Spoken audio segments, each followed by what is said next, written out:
हम दिनेश कसाना के पास, हमारे संवाददाता के पास, वो बताएंगे कि क्या स्थिति है ताजा।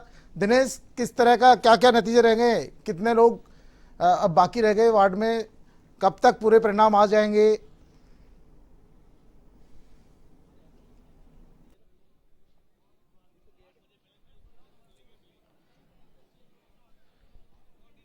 बिल्कुल नीरज जी, हम राजस्थान कॉलेज में मौजूद हैं और ग्रेटर नगर निगम की मतगणना फिलहाल चल रही है। करीब 50 वार्डों के अभी तक परिणाम आ चुके हैं।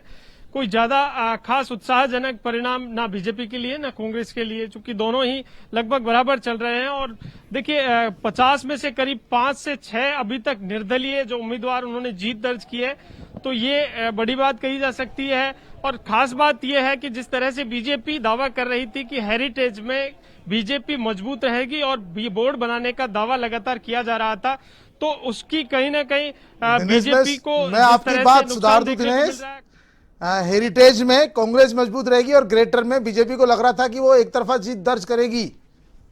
लेकिन यहाँ भी जो है कांग्रेस पार्टी ने जो है बढ़त बनाकर एक तगड़ा संदेश देने का प्रयास किया है।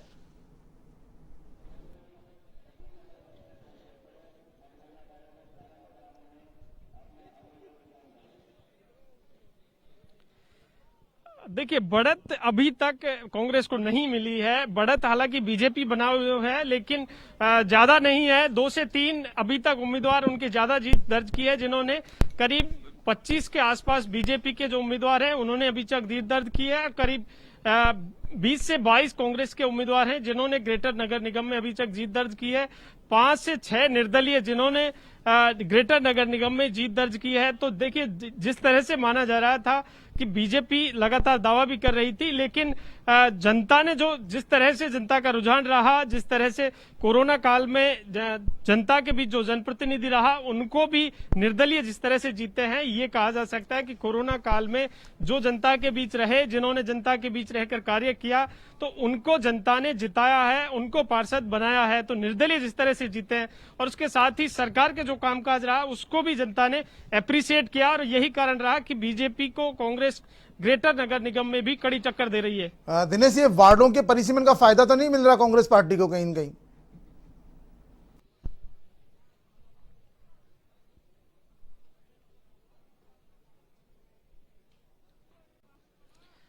बिल्कुल, ये भी बात ठीक है। जिस तरह से पहले 91 वार्ड थे 91, और उसका परिसीमन के बाद कुल 250 वार्ड कर दिए गए, और बीजेपी लगातार इस बात को कह रही थी कि एक जो माइनॉरिटी का वोट बैंक है कांग्रेस का, उसी तर्ज पर नगर निगम अलग अलग बनाए हैं, हेरिटेज और ग्रेटर जी। लेकिन ग्रेटर नगर निगम में भी जिस तरह से कांग्रेस लगा जीत दर्ज कर रही है, उससे ये बात साफ हो गई है कि छोटे वार्ड बनाए गए हैं। और छोटे वार्ड में चूंकि सरकार का भी मकसद यही था कि छोटे वार्ड बनते हैं तो जनप्रतिनिधि जनता के बीच रहेगा और जनप्रतिनिधि को भी जनता पहचान सकेगी, जनप्रतिनिधि को सीधे तौर पर मतदाता है वो जान सकेंगे, वो उनके बीच रहेंगे। तो कहीं ना कहीं जो छोटे वार्ड हुए उसका भी कांग्रेस को फायदा मिला है। बिल्कुल दिनेश, कोरोना काल में सरकार का कामकाज रहा, संगठन का रहा, और जिस तरह से जनप्रतिनिधि ने जनता के बीच रहकर कार्य किया, और इसी का परिणाम है कि दोनों पार्टियों को नकार कर निर्दलियों ने भी जीत दर्ज की है। बिल्कुल धन्यवाद दिनेश।